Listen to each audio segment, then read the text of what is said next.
and welcome to Kanpai Drinks. So today I want to talk to you about one of the most fun things you can do if you're planning a visit to Japan, and that is to visit a sake brewery. Now, even if you're not particularly interested in Nihonshu, I highly recommend visiting a sake brewery in Japan. This is because not only is Nihonshu a really important part of Japanese culture, I can guarantee that you will leave the tour learning a little something and learning a little bit more than you knew before. So what to expect when you visit a sake brewery? Well, everyone's different, but usually they'll take you on a tour around the grounds. They will show you the fermentation tanks. They will talk about the different kind of rice that they use and how small they polish the rice grains down to.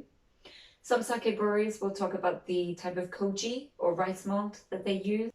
One thing I guarantee they will talk about is their water source.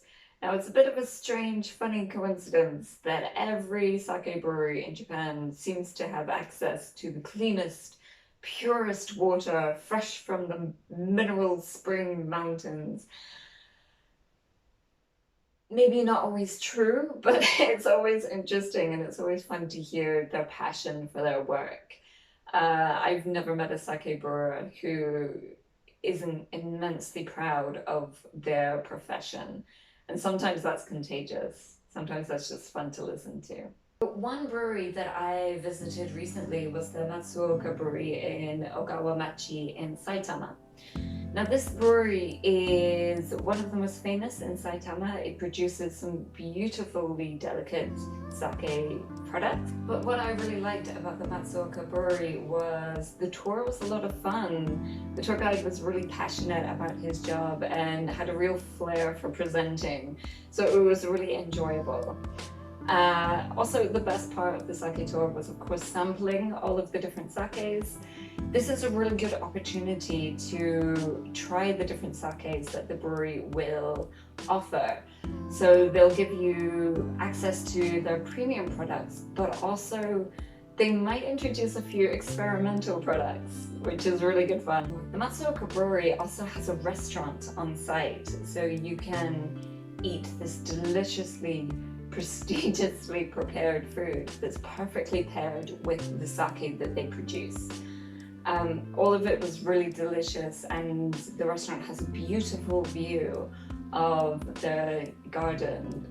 However, for me, the best part of the Matsuoka Brewery tour was in the gift shop.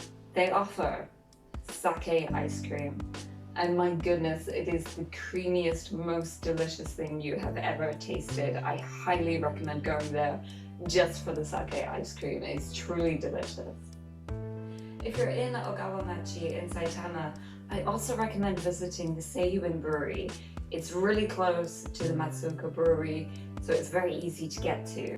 Similarly, they'll give you a tour of the grounds, the machinery they use, and will offer free samples of their best products.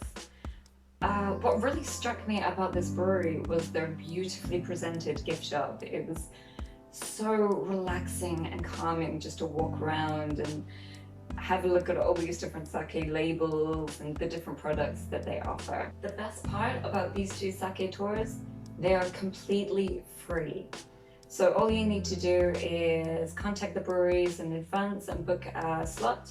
But other than that, anyone can go along and take a tour, which is really good fun. I highly recommend it if you are visiting Japan. Visiting a sake brewery is a really good opportunity not only to learn more about how sake is made, but also to try new and exciting sakes that you might never have tried before. So thank you for joining me for today's video. I hope you've enjoyed learning about visiting a sake brewery in Japan. If you would like to know more, please click the link in the bio. I've written a full blog about this subject. And if you would like to learn more, please visit kanpaidrinks.com or follow me on Instagram at hellokanpaidrinks. Okay, thank you very much. Hope to see you soon. See you, Nara.